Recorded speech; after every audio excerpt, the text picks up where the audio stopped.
بسم الله الرحمن الرحيم.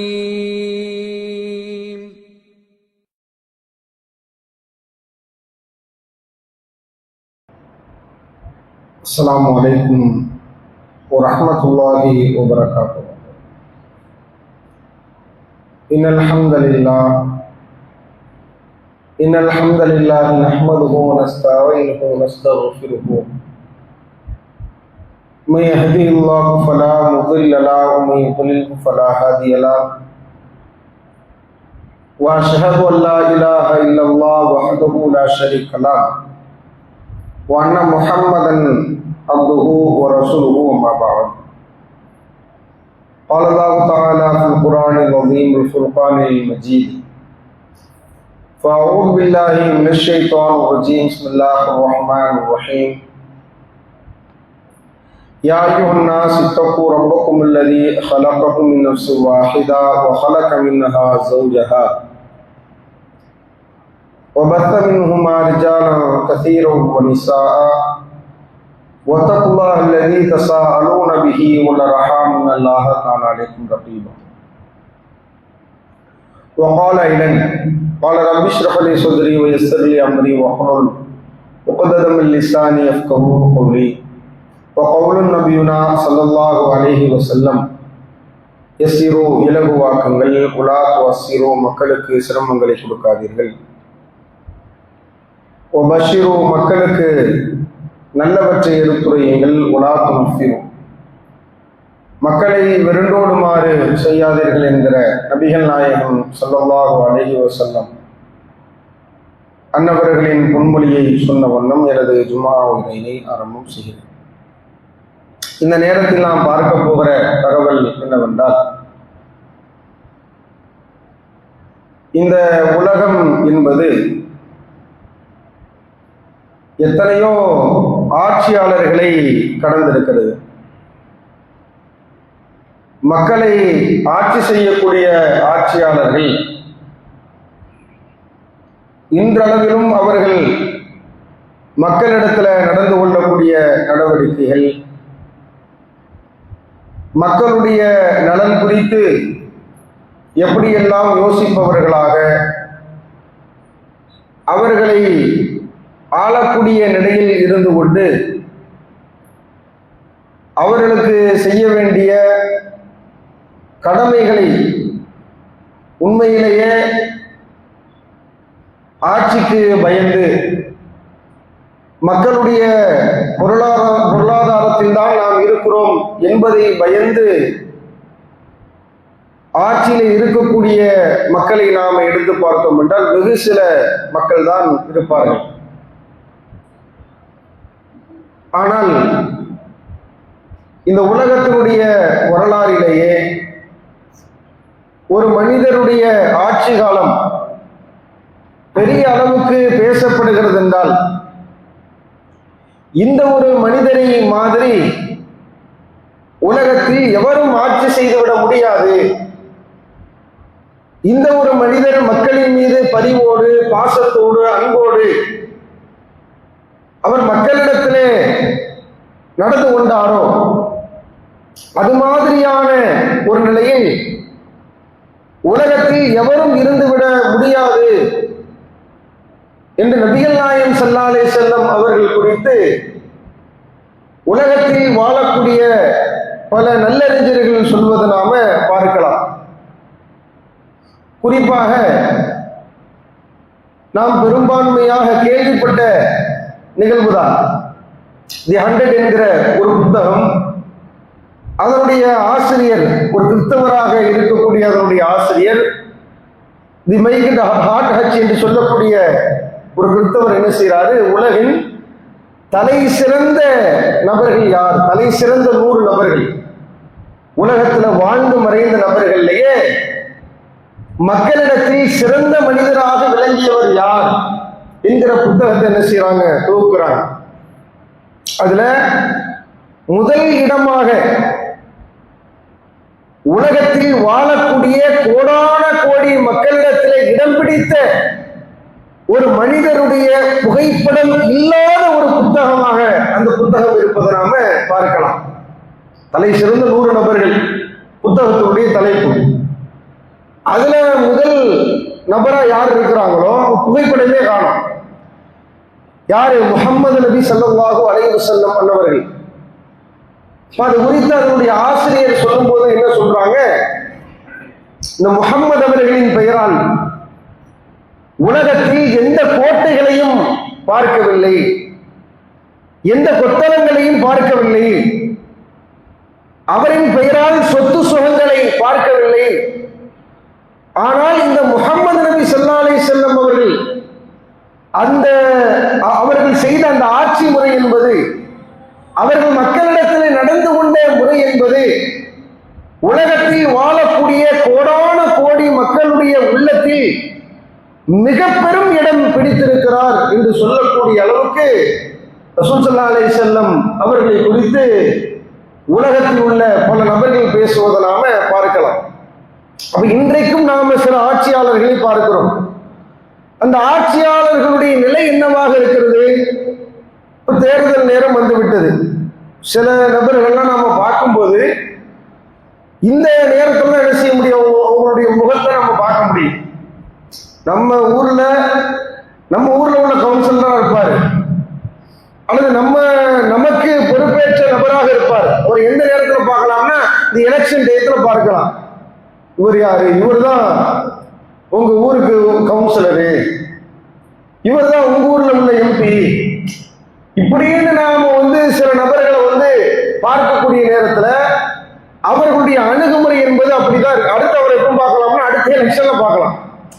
இப்ப பார்த்தவர் எப்ப பார்க்கலாம்னா அடுத்த எலெக்ஷன் நேரம் வரும் இல்லையா, அப்ப நம்ம பார்க்கலாம். அப்ப இப்படியான அணுகுமுறைகளை இன்றைக்கு உள்ள ஆட்சியாளர்கள் இருப்பதை நாம் பார்க்கலாம்.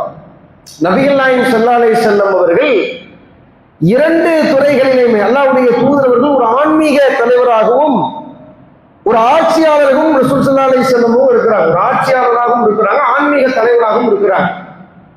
அப்ப இந்த 2 துறையிலும் இருக்கக்கூடிய நேரத்துல ஒருவர் எப்படிப்பட்ட மனப்பான்மையில் இருப்பார்?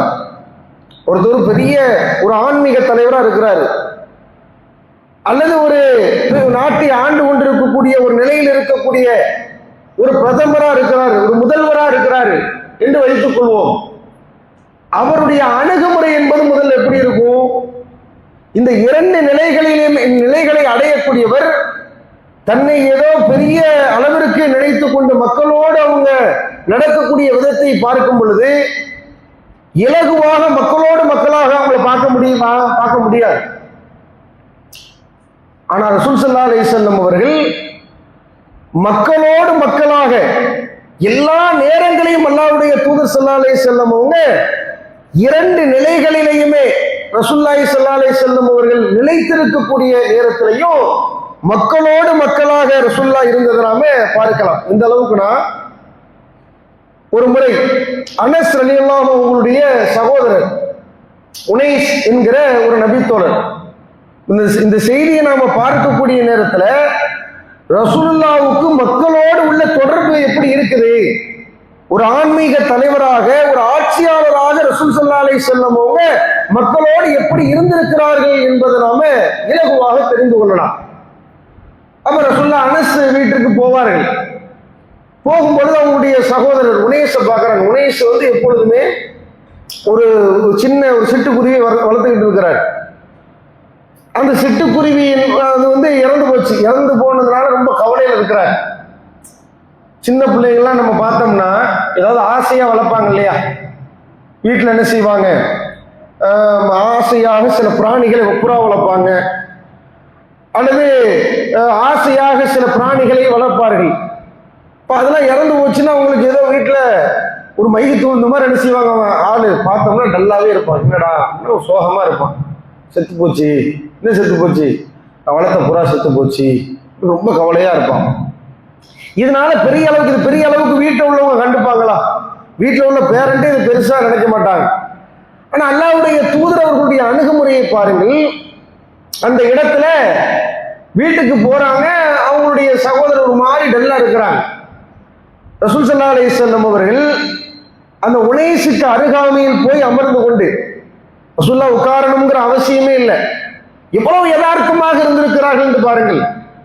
மக்களோடு மக்களாக அவங்களுடைய நிலையை அறிந்து அல்லாஹ்வுடைய தூதரவர்கள் அவர்களோடு பழகக்கூடியவர்களாக இருந்திருக்கிறாங்க. அப்ப நேர போய் கேட்கிறாங்க, யா உமைர், யா அல்லாஹ், அவங்க கேட்கிறாங்க, உமைரே மாஃபால நுகைர், சிட்டுக்குருவிக்கு என்ன ஆச்சு அப்படின்னு கேட்கிறாங்க. கீழே அவங்களோட உட்கார்ந்து இது ரசூலுல்லாஹ் கேட்கணுங்கிற அவசியம் இருக்குதா? ஒரு ஆட்சியாளர் இந்த சிட்டுக்குருவி இறந்து போனதுனால யாருக்கு என்ன நட்டம்? ரசூலுல்லாஹ்வுடைய ஆட்சியை இடிஞ்சு உழுத அளவுக்கு பெரிய அளவுக்கு பாதிப்பு ஏற்படுத்தக்கூடிய ஒரு விஷயமா? ஒரு அந்நிய நாட்டில் உள்ள மக்கள் போர் தொடுக்கக்கூடிய அளவுக்கு உண்டான பெரிய விஷயமா? சிட்டுக்குருவி செத்து போச்சு, அவ்வளவுதான்.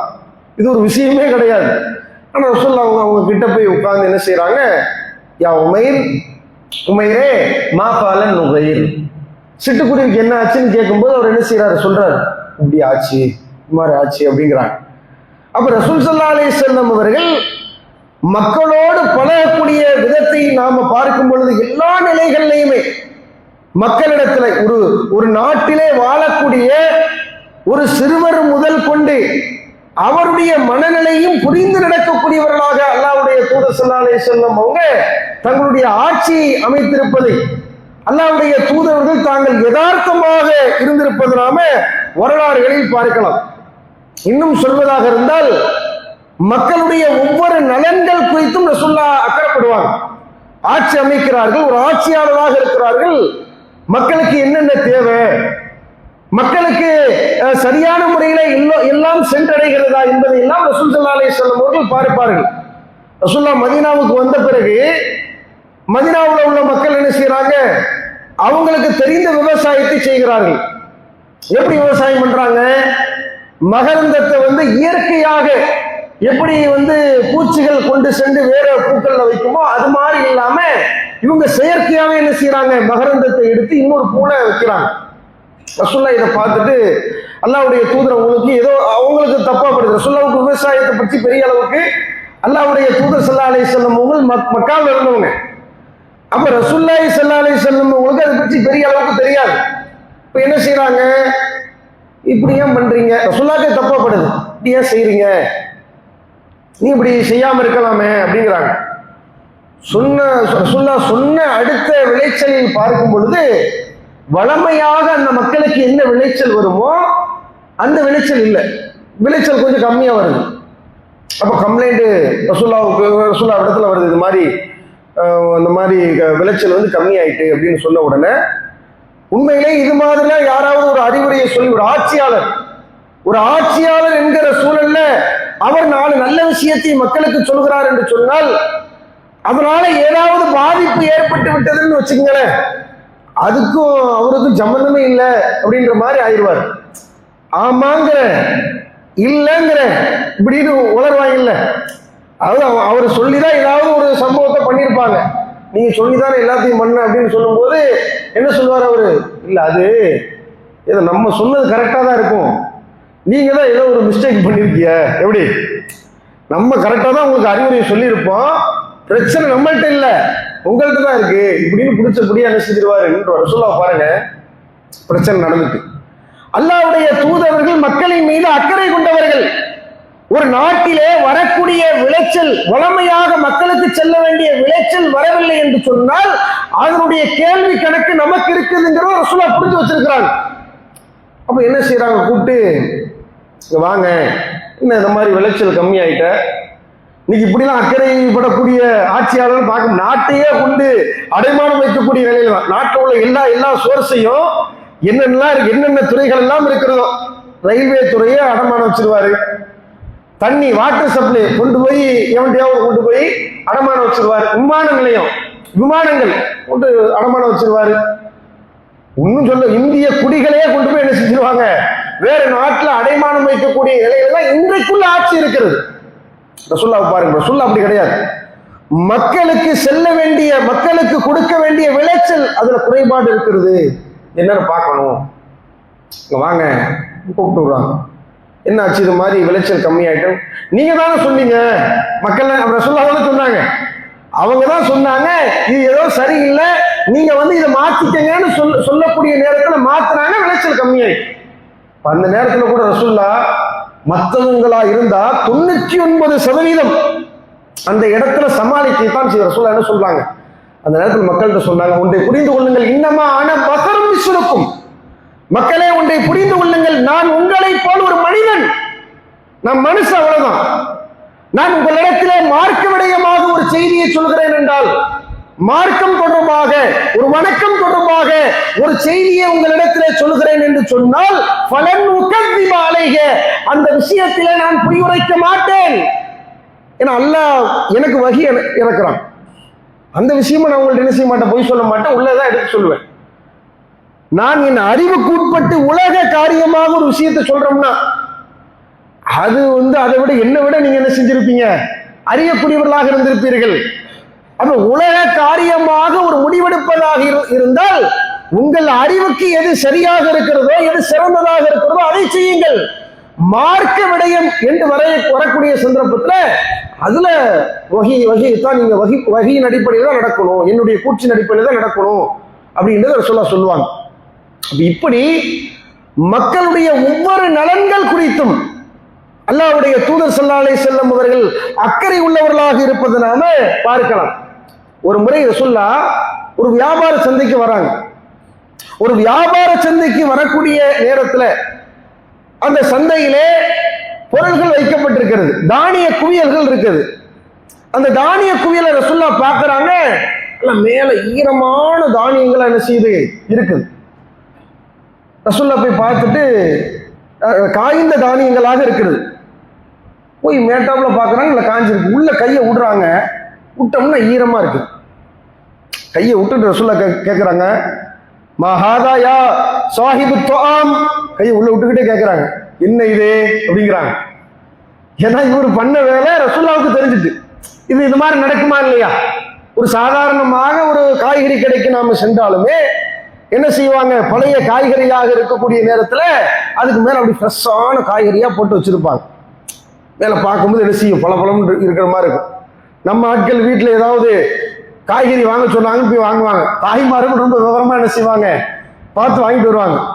நம்மளால அனுப்பணும், அவர் இருக்கிறத அள்ளி போட்டு வந்துடும். மேல பார்க்கும்போது ஃப்ரெஷ்ஷா இருக்கிற மாதிரி இருக்கும். இருக்கிற வாரி அள்ளி போட்டு நேர வீட்டுக்கு போவாரு. அங்க கிளின்னு அந்த அம்மா என்ன செஞ்சிருவாங்க, கிழிச்சு, உங்களுக்கு விவரமே இல்லை, இன்னும் ஒரு காய்கறி வாங்க தெரியுதா, கத்திரிக்காய் வாங்க தெரியுதா அப்படின்னு அங்க பல திட்டுகளையும் ஏச்சுகளையும் வாங்கக்கூடிய ஒரு நிலையை பார்க்கலாம். யதார்த்தம் அது.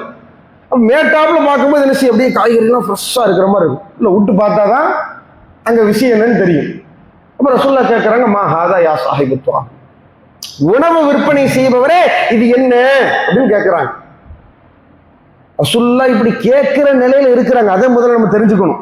ரசூலுல்லாஹி ஸல்லல்லாஹு அலைஹி வஸல்லம் அவர்கள் ஒரு நாட்டிலே ஒரு பிரச்சனை என்று சொன்னால், ஒரு வியாபார தளத்திலே ஒரு ஊழல் நடக்கிறது என்று சொன்னால் அதை தட்டி கேட்கக்கூடிய அளவுக்கு ரசூலுல்லாஹி ஸல்லல்லாஹு அலைஹி வஸல்லம் அவர்கள் ஆற்றல் பெற்றவர்களாக இருந்திருக்கிறார்கள். இன்னைக்கு எவனாவது அப்படி கேட்க முடியுமா?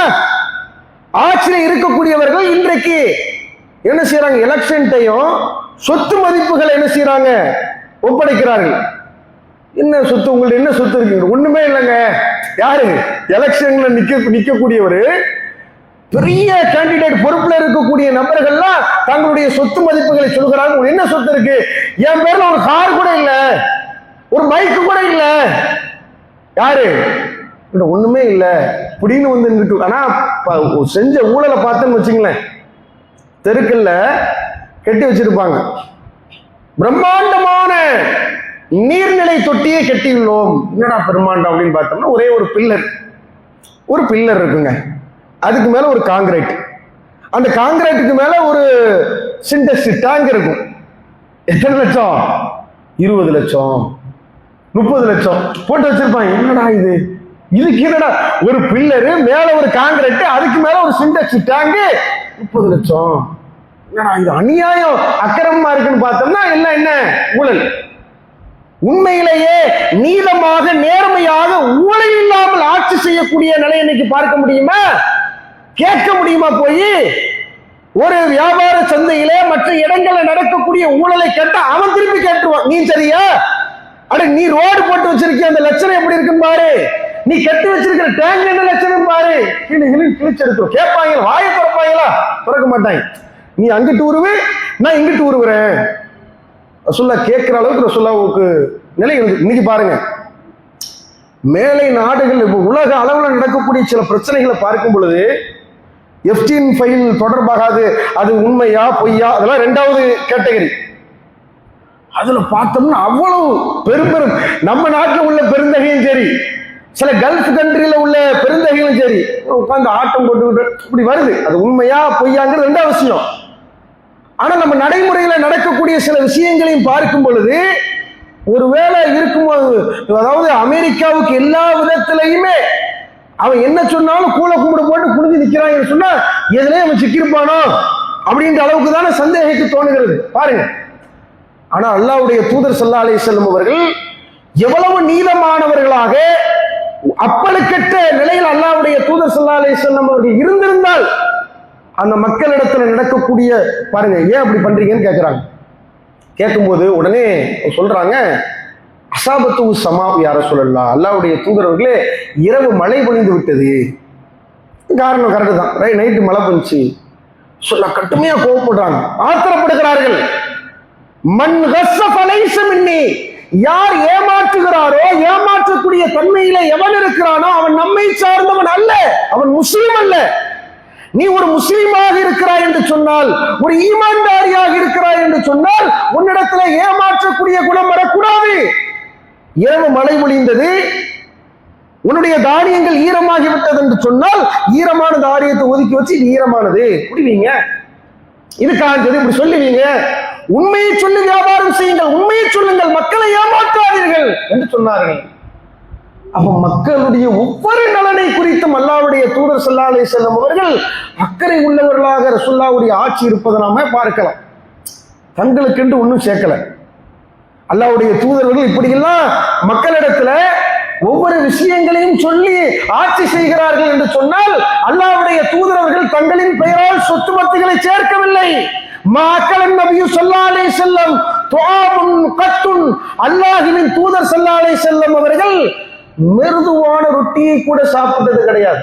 ரசூலுல்லாஹ்வுடைய வாழ்க்கையை பாருங்க, மிகப்பெரிய ஆன்மீக தலைவர், ஒரு பேரரசு ஆண்டவர், அப்படிப்பட்ட நபிகள் நாயகம் ஸல்லல்லாஹு அலைஹி வஸல்லம் அவர்களின் நிலையை பாருங்கள்.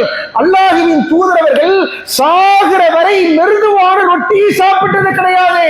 அல்லாஹ்வுடைய தூதரவர்கள் உணவு மேஜையிலே சாப்பிட்டது கிடையாது. அல்லாஹ்வின் தூதர் ஸல்லல்லாஹு அலைஹி வஸல்லம் அவர்கள் லஹ்மன் முரக்ககா, பொரித்த ஆட்டுக்கால் சப்பையை அல்லாஹ்வுடைய தூதர் பொரிச்சு எண்ணெயில ஃப்ரை பண்ணியிருப்பாங்கல்ல, பொரித்த ஆட்டுக்கால் சப்பையை ஹத்தா லஹிக பில்லாஹ், அல்லாஹ்வை சந்திக்கிற வரை ரசூல் ஸல்லல்லாஹு அலைஹி வஸல்லம் சாப்பிட்டது கிடையாது. மரணிக்கும் பொழுது கூட தன் போர் கவசம் அடைமானம் வைக்கப்பட்ட நிலையில அல்லாஹ்வுடைய தூதர் ஸல்லல்லாஹு அலைஹி வஸல்லம் அவங்க என்ன செஞ்சிருக்கிறாங்க, மௌத்தா இருக்கிறாங்க. இருக்கிறதெல்லாம் கொடுத்துக்கிட்டே இருப்பாங்க. தங்களிடத்தில் இருப்பதை தன் சொத்தை கூட வாரி இறைத்து தர்மம் செய்தவர்கள் அல்லாஹ்வுடைய தூதரவர்கள், அப்பழுக்கற்றவர்கள். அப்ப இப்படி ரசூல் ஸல்லல்லாஹு அலைஹி வஸல்லம் அவர்கள் நீதமான முறையில மக்களிடத்தில் ஆட்சி செய்த காரணத்தினால்தான் இன்றளவிற்கும் நபிகள் நாயகம் ஸல்லல்லாஹு அலைஹி வஸல்லம் அவர்கள் பேசப்படுகிறார்கள். அல்லாஹ் திருமறை குர்ஆன்ல ரசூல் ஸல்லல்லாஹு அலைஹி வஸல்லம் அவர்களை குறித்து சொல்கிறான், நபியே வரஃபஅனா லக ذிக்ரக், நிச்சயமாக உங்களுடைய புகழை நாம் மேலோங்கி செய்து விட்டோம் என்று அல்லாஹ் சொல்கிறார். இன்னைக்கு நாம பேசுறதுனாலயோ மற்றவர்கள் எடுத்து சொல்லுவதனாலேயோ கிடையாது, அல்லாஹ்வுடைய தூதரவர்களுக்கு இறை செய்தி வாயிலாகவே ஒரு உத்தரவாதத்தை அல்லாஹ் கொடுக்கிறான். நபியே வரஃபஅனா லக ذிக்ரக், உன் புகழை நாம் மேலோங்கு செய்து விட்டோம் என்று அல்லாஹ் ரப்பல் ஆலமீன் திருமறை குர்ஆன்ல சொல்கிறான். அந்த அடிப்படையில் அல்லாஹ்வுடைய தூதர் ஸல்லல்லாஹு அலைஹி வஸல்லம் அவர்கள் இன்றைக்கு எல்லா விஷயத்திலையும் ஒரு முன்மாதிரி உள்ளவர்களாக, குறிப்பாக ஒரு ஆட்சி அமைப்பதுல ஒரு ஆட்சியாளர்கள் எப்படி நடக்கணும், எவ்வளவு நீதமா நடக்கணும், ஊழல் அற்றவர்களாக எப்படி நடக்கணும், மக்களுடைய நலன் குறித்து அக்கறை உள்ளவர்களாக எப்படி இருக்க வேண்டும் என்பதுல நபிகள் நாயகம் ஸல்லல்லாஹு அலைஹி வஸல்லம் அவர்கள் ஒரு சிறந்த ஒரு முன்னோடியாக இருப்பதை நாம இந்த வரலாற்றின் வாயிலாக நாம் அறியலாம் என்று சொல்லி என்னுடைய முதல் உரையை முடித்துக் கொள்கிறேன். அஸ்ஸலாமு அலைக்கும். அல்ஹம்துலில்லாஹி ரப்பில் ஆலமீன் வல் ஆகிபத்து லில் முத்தகீன் வஸ்ஸலாத்து வஸ்ஸலாமு அலா முஹம்மதின் ஸல்லல்லாஹு அலைஹி வஸல்லம் வ அலா ஆலிஹி வ ஸஹ்பிஹி அஜ்மாயின், அம்மா பஅத். எல்லாம் அல்லாஹ்வின் நல்லடியார்களே, நபிகள் நாயகம் ஸல்லல்லாஹு அலைஹி வஸல்லம் அவர்கள் அவர்களுடைய ஆட்சி காலகட்டம் என்பது எப்படி இருந்தது என்பது குறித்து நாம பார்த்தோம். இன்னும் நபிகள் நாயகம் ஸல்லல்லாஹு அலைஹி வஸல்லம் அவர்கள் மக்களிடத்திலே தீர்ப்பு வழங்கும் பொழுது கூட எப்படி ரசூல் ஸல்லல்லாஹு அலைஹி வஸல்லம் அவர்கள் தீர்ப்பு கொடுப்பார்கள் என்றால், திருமறை குர்ஆனிலே அல்லாஹ் சொல்கிறான், நபியே அல்லாஹ் சொல்ற, நீங்க மக்களிடத்தில் நீதமாக நடக்க வேண்டும். எந்த அளவுக்கு நீங்கள் நீதமாக நடக்க வேண்டும் என்று சொன்னால், நீங்கள் நீதமாக நடக்கக்கூடிய சந்தர்ப்பத்தில் அது உங்கள் குடும்பத்தாருக்கு எதிராக இருந்தாலும், உங்கள் மனைவியருக்கு எதிராக இருந்தாலும், உங்கள் பிள்ளைகளுக்கு எதிராக இருந்தாலும், ஏன் வலவு அலா அன்ஃபுசிக்கும், உங்களுக்கே எதிராக இருந்தாலும் ஒரு நீதத்தை கொடுக்கிறோம். அப்படி நாம நீதம் செலுத்தக்கூடிய நேரத்தில் நமக்கே பாதிப்பானாலும் கூட நீங்க நீதமா நடக்கணும்ங்கிறது இறை கட்டளை. அல்லாஹ்வுடைய தூதர் ஸல்லல்லாஹு அலைஹி வஸல்லம் அவர்கள் எப்படிப்பட்ட ஆட்சியை நடத்தினார்கள்? சமத்துவமான ஒரு ஆட்சி. வலியவனுக்கு ஒரு நியதி, எளியவனுக்கு ஒரு நியதி என்பது கிடையாது. இன்றைக்கும் நம்முடைய நாட்டிலே பார்க்கலாம், ஒரு பாமரன் இடத்துல என்ன செய்வாங்க, அவன்கிட்ட கடுமையான முறையில் நடக்கக்கூடிய ஒரு நிலையை பார்க்கலாம். பெரிய மேம்பட்ட நிலையில இருப்பான், கோடி கோடியா கொள்ளையடிச்சிருப்பான். அவன்கிட்ட நடக்கக்கூடிய நிலையை நாம பார்க்கும் பொழுது சர்வ சாதாரணமாக அந்த சட்டத்தில் உள்ள ஓட்டையின் மூலமாக தப்பிக்கக்கூடிய ஒரு நிலையை பார்க்கலாம். சொல்ல அப்படி கிடையாது. அவர்களுடைய ஆட்சியில யார் தவறு செய்தாலும் ஒரே நியதி. ஒரு முறை ஒரு பெரிய குலத்தை சார்ந்த ஒரு பெண்மணி, ஃபாத்திமா என்கிற ஒரு பெண்மணி திருடி விட்டார்கள் அப்படிங்கிற கம்ப்ளைண்ட் ரசூலுல்லாஹ்வுக்கு வருது. வந்த உடனே என்ன செய்யறாங்க, அவங்களுக்கு என்ன திருடுனா என்ன செய்யணும், கையை வெட்டணுங்கிறது மார்க்க சட்டம். அப்ப இப்படி பிரச்சனை ஓடிக்கிட்டு இருக்கு. அப்ப உசாமா ரலியல்லாஹு அன்ஹு அவங்கள வச்சு என்ன செய்யறாங்க, பேச வைக்கிறாங்க.